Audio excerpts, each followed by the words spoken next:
வணக்கம் ஜிடிவி நேயர்களே, இது வலம் வரும் உலகம் நிகழ்ச்சி. நம்ம நிகழ்ச்சியின் வாயிலா ஒவ்வொரு வாரமும் உலகத்தில் நடக்கிற சுவாரஸ்யமான விஷயங்களை அதோட இயல்புத்தன்மை மாறாம கொடுத்துட்டு இருக்கோம். அந்த வரிசையில இந்த வாரம் வலம் வரும் உலகம் நிகழ்ச்சியில பல சுவாரஸ்யமான விஷயங்கள்லாம் காத்துட்டு இருக்கு. அதெல்லாம் என்னன்னு தெரிஞ்சுக்க வாங்க நிகழ்ச்சிக்கு போகலாம்.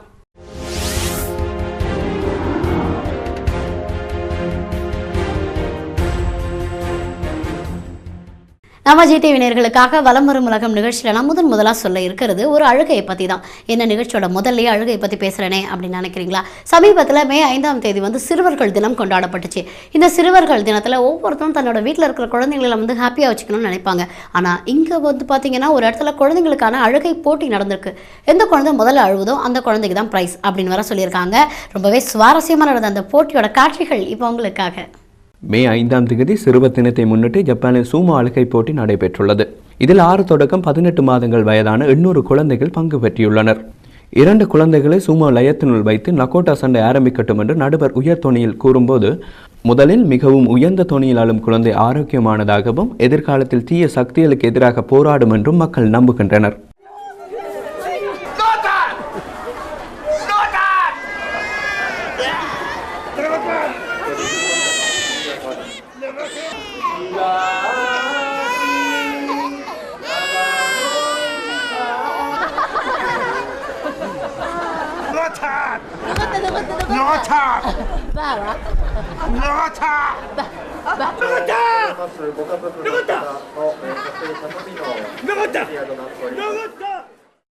என்ன நேயர்களே, அழற குழந்தை தான் பால் குடிக்கும்னு சொல்லுவாங்க. ஆனால் இங்கே அழற குழந்தைக்கு தான் ப்ரைஸ் கிடச்சிருக்கு இல்லையா? சரி, இப்போ நம்ம நிகழ்ச்சியில் நம்ம அடுத்ததாக பார்க்க இருக்கிறது ரஷ்யாவோட தலைநகர் மாஸ்கோவில் சமீபத்தில் பார்த்தீங்கன்னா செகண்ட் வேர்ல்டு வாரோட வெற்றி கொண்டாட்டம் நடந்தது. இந்த வெற்றி கொண்டாட்டத்தில் பார்த்தீங்கன்னா இந்த முப்படைகளும் சேர்ந்து கிட்டத்தட்ட 10,000க்கும் மேற்பட்ட படை அதிகாரிகள்லாம் சேர்ந்து ஒரு பெரிய அணிவகுப்பை நடத்தியிருக்காங்க. இது வெறும் ஒரு வார் செலிப்ரேஷன் மட்டும் இல்லைங்க, தன்னோட ராணுவ பலம் எந்த அளவுக்கு இருக்குது அப்படின்றத காட்டிக்கிறதுக்கு கூட ரஷ்யா இந்த மாதிரி ஒரு கொண்டாட்டத்தை நடத்தியிருக்குன்னு வேற சொல்கிறாங்க. அது மட்டும் இல்லாமல் விளாடிமிர் புடின் இந்த வரவேற்பையும் அணிவகுப்பையும் ஏற்றுக்கிட்டார்னு சொல்லலாம். இப்போ இந்த காட்சிகள் உங்களுக்காக. இது ஒரு வெற்றி விழாவும் சர்வதேசத்துக்குமான செய்தியும் ஆகும். ரஷ்யாவின் தலைநகர் மாஸ்கோவில் 2ஆம் உலக மகா யுத்தத்தின் வெற்றி நாள் கொண்டாட்டம் மிகவும் சிறப்பாக கொண்டாடப்பட்டுள்ளது.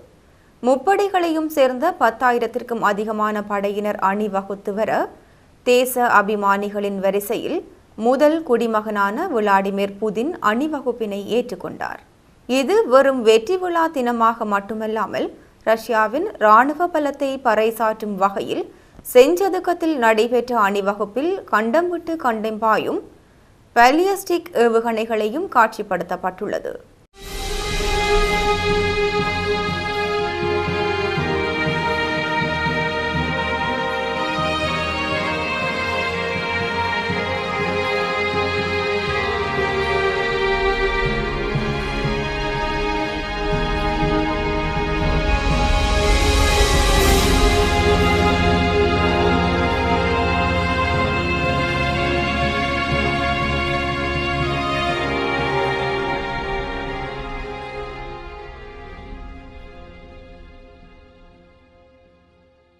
என்ன நேயர்களே, மாஸ்கோவில் ரஷ்யாவோட செகண்ட் வேர்ல்டு வார் வின்னிங்கோட செலிப்ரேஷன்ஸ் எல்லாம் பார்த்துருப்பீங்க. அது மட்டும் இல்லாமல் சமீபத்தில் உக்ரைன்லேருந்து பிரிஞ்சு கிரிமியா ரஷ்யாவில் சேர்ந்தது இல்லையா, அதோடைய செலிப்ரேஷனும் சேர்த்து தான் இதில் கொண்டாடி இருக்காங்க.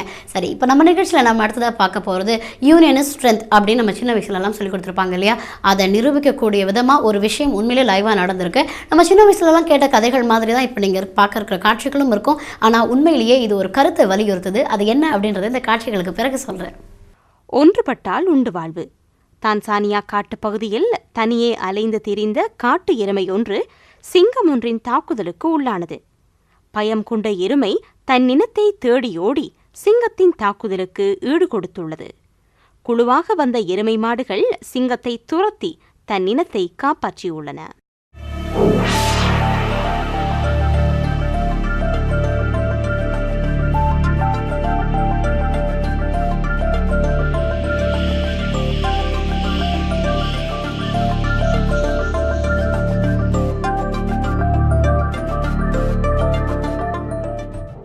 என்ன நேயர்களே, ஒற்றுமையோட வலிமை என்ன அப்படின்றத இந்த காட்சியை பார்த்து நம்ம எல்லாருக்கும் தெரிஞ்சிருக்கும். சரி, இப்போ நம்ம நிகழ்ச்சியோட அடுத்த ஒரு சுவாரஸ்யமான விஷயம் என்ன அப்படின்னா, பொதுவாக நான் ஒவ்வொரு பாடத்துக்கும் ஒவ்வொரு ஆசிரியர்கள் இருப்பாங்க. அந்த மாதிரி தான் உடற்பயிற்சிக்கும் ஆசிரியர் இருப்பாங்க. இந்த உடற்பயிற்சி ஆசிரியர்னு பார்த்தாலே தெரிஞ்சு ரொம்ப ட்ரிம்மாக ரொம்பவே ஃபிட்டாக இருப்பாங்க இல்லையா?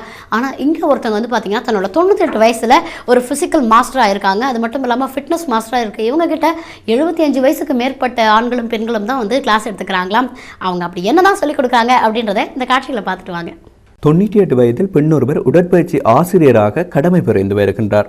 முன்னதான நடற்பயிற்சிக்கு உதவும் போக்கர் கருவி மற்றும் போக்கிங் ஸ்டிக்குகளை சற்று தள்ளி வைக்க வேண்டியுள்ளது. 75 வயதுக்கு அதிகமான மூதாட்டிகள் இவரது உடற்பயிற்சி கூடத்துக்கு வாரத்தில் 2 தடவைகள் வந்து தங்கள் பயிற்சியில் கவனம் செலுத்துகின்றனர். இந்த உடற்பயிற்சி ஆசிரியை எதிர்வரும் ஜூன் மாதம் 8ஆம் தேதி தனது 98 வயதினை பூர்த்தி செய்கின்றமை குறிப்பிடத்தக்கது. That's the important thing. With a name like mine, it has to be funny. She started teaching classes here about 10 years ago, when the regular instructor left. Up, out. I don't feel 19 anymore, but I don't know how 99 is supposed to feel. என்ன நேயர்களே, 98 வயசில் வந்து இவங்க வந்து ஒரு fitness மாஸ்டராக இருக்காங்க அப்படின்னா, மனம் இருந்தால் மார்க்கம் உண்டு அப்படின்ற ஒரு வாக்கியத்தை வந்து மறுபடியும் இவங்க உண்மையாக்கியிருக்காங்கன்னு தான் அர்த்தம் இல்லையா? சரி, இப்போ நம்ம நிகழ்ச்சியில் நம்ம அடுத்ததாக பார்க்க இருக்கிறது, இலங்கையில் 2009ஆம் ஆண்டு நடந்த யுத்தம் முடிஞ்சதுக்கப்புறம் அந்த ஊரில் வந்து அமைதி திரும்பிடுச்சு, மக்கள் எல்லாம் ரொம்ப சந்தோஷமாக இருக்காங்கன்னு தொடர்ந்து அந்த ஊர் அரசாங்கம் சொல்லிட்டு வருது. அது மட்டும் இல்லாமல் அங்கே வந்து அபிவிருத்தி பணிகள்லாம் ஒரு பக்கம் நல்லாவே நடந்துட்டுருக்குன்னு அந்த அரசாங்கம் சொல்லிட்டு இருக்கு. இந்த காலகட்டத்தில் சமீபத்தில் அந்த ஊர்லேருந்து வந்து தமிழகத்தில் இருக்கிற ராமேஸ்வரத்தில் ஒரு குடும்பம் அகதிகளாக தஞ்சம் கோரியிருக்காங்க. அது மட்டும் இல்லாமல் அங்கே இராணுவத்தினர் செய்கிற கடும் பிரச்சனைகளையும் அங்கே வந்து அவங்க கொடுக்குற டார்ச்சர்ஸையும் சமீபத்தில் ராமேஸ்வரத்தில் வந்து அகதிகள் சொல்லியிருக்காங்க. அவங்க என்ன சொல்லியிருக்காங்கன்றதை இந்த காட்சிகளை பார்த்து தெரிஞ்சுக்கோங்க. இது ஒரு சாட்சி பதிவு. இலங்கையில் 2009ஆம் ஆண்டுடன் யுத்தம் முடிவடைந்து அமைதி திரும்பிவிட்டதாக ஆளும் தரப்பு அறிவித்துக் கொண்டிருக்கும் அதேவேளை ஐநா சபையின் மனித உரிமைகள் பேரவையில் இலங்கையில் நடைபெற்றது இன அழிப்பு மற்றும் போர்க்குற்றமே என்றும் உறுதிப்படுத்தி சர்வதேச விசாரணைக்காக தீர்மானம் நிறைவேற்றப்பட்டது. இந்த சந்தர்ப்பத்தில் இலங்கையில் தமிழர்களுக்கு எதிராக என்ன நடைபெற்றுக் கொண்டிருக்கிறது என்பதனை அங்கிருந்து தமிழகத்திற்கு கடல் வழியாக தப்பி வந்த குடும்பம் ஒன்று வாக்குமூலமாக தந்துள்ளது. நாங்கள் பிறந்தது யாழ்ப்பாணம், இருந்தது வெண்ணியில். யுத்த காலத்தில் வெண்ணியில் தான் இருந்த நாங்கள். யுத்த காலம் வெண்ணி முடிச்சு வந்து நாங்கள் தடுப்பு முகாமுக்கு போயில்லை. தடுப்பு முகாம்லேருந்து வெளியேறிட்டோம் கிழவை. அதிலிருந்து நாங்கள் ஒழிச்சு தான் திரியிறோம். என்னுடைய கணவர் வந்து ஒரு பொறியியலாளர். நிறைய தரம் இராணுவத்தால் கைது செய்யப்பட்டு நிறைய எங்களோட சொத்துக்கள் எல்லாம் இழந்து நாங்கள் பணம் கட்டியிருக்கிறோம்.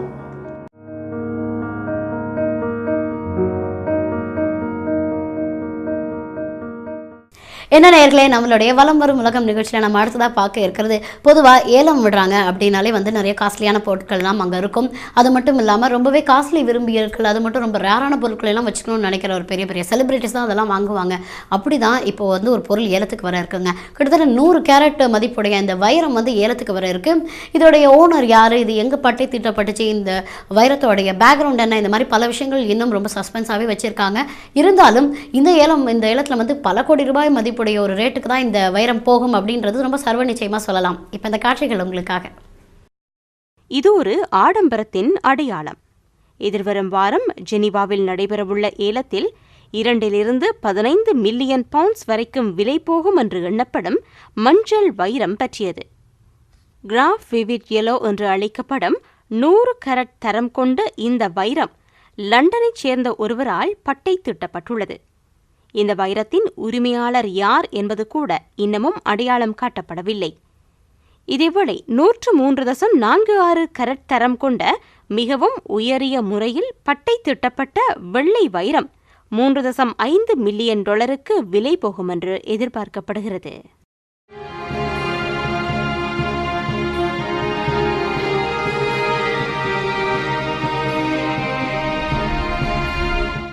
என்ன நேயர்களே, இந்த ஏலத்தில் விடப்படுற அந்த வைரத்தை வாங்குறவரும் ரொம்ப லக்கியாக தான் இருக்கணும். அது மட்டும் இல்லாமல் இந்த வைரமும் லக்கி தான் இல்லையா? சரி, இப்போ நம்ம நிகழ்ச்சியில் நம்ம அடுத்ததாக பார்க்க இருக்கிறது உலகத்தரம் வாய்ந்த ரெஸ்டாரண்ட்களோட பட்டியல் சமீபத்தில் வெளியிடப்பட்டது. அது மட்டும் இல்லாமல் இந்த உலகத்தில் இருக்கிற பெஸ்ட் ரெஸ்டாரண்ட்ஸோட பட்டியலை வந்து ஷார்ட் லிஸ்ட் பண்ணி அதுலேருந்து ஒரு ரெஸ்டாரண்ட்டை வந்து இவங்க பெஸ்ட்டாக செலக்ட் பண்ணியிருக்காங்க. அதுலேயே வந்து பட்டியலையும் ரிலீஸ் பண்ணியிருக்காங்க. அதில் நம்ம இந்தியாவை சேர்ந்த ஒருத்தர் நடத்துகிற ரெஸ்டாரண்ட்டும் அடங்கும். அது மட்டும் இல்லாமல் பெரிய பெரிய செலிபிரிட்டிஸ்க்கெலாம் இவர் வந்து சமைச்சு கொடுத்துருக்காராம். அவர் தான் சமையல்காரர். அது போக அவர் அவர் தான் அந்த ரெஸ்டாரண்ட்டோட ஓனராகவும் இருக்காரு. சரி, இப்போ இந்த காட்சிகள் உங்களுக்காக. உலகத்தரம் வாய்ந்த உணவு விடுதிகளின் பட்டியல் வெளியிடப்பட்டுள்ளது. இதில் கோபன்கேகனில் உள்ள நோமா என்ற நோர்வே உணவகம் முதலிடத்திலும் 2ஆம் 3ஆம் இடத்தில் ஸ்பெயின் மற்றும் இத்தாலியைச் சேர்ந்த உணவகங்களும் இடம்பெற்றுள்ளன. ஆயினும் இந்தியாவில் எதுவித உணவகங்களும் இந்த பட்டியலில் இடம்பெறவில்லை. இந்த நிலையில் பாங்காக்கில் அமைந்துள்ள ககன் என்னும் இந்திய உணவு விடுதி 17ஆம் இடத்தில் உள்ளது. இந்த உணவு விடுதியின் உரிமையாளரும் தலைமை சமையல்காரருமான ககன் ஆனந்த் இந்தியாவில் முன்னாள் பிரதமர் அப்துல் கலாம் அவர்களுக்கும் முன்னாள் அமெரிக்க ஜனாதிபதி பில் கிளின்டன் இந்தியா சென்றிருந்த போது அவருக்கும் சமைத்துள்ளார். இவ்வாறான சர்வதேச பட்டியல்களில் இந்தியாவில் செயற்படும் இந்திய உணவகங்கள் அங்கீகரிக்கப்படவில்லை என்பது கவனிக்கத்தக்கது.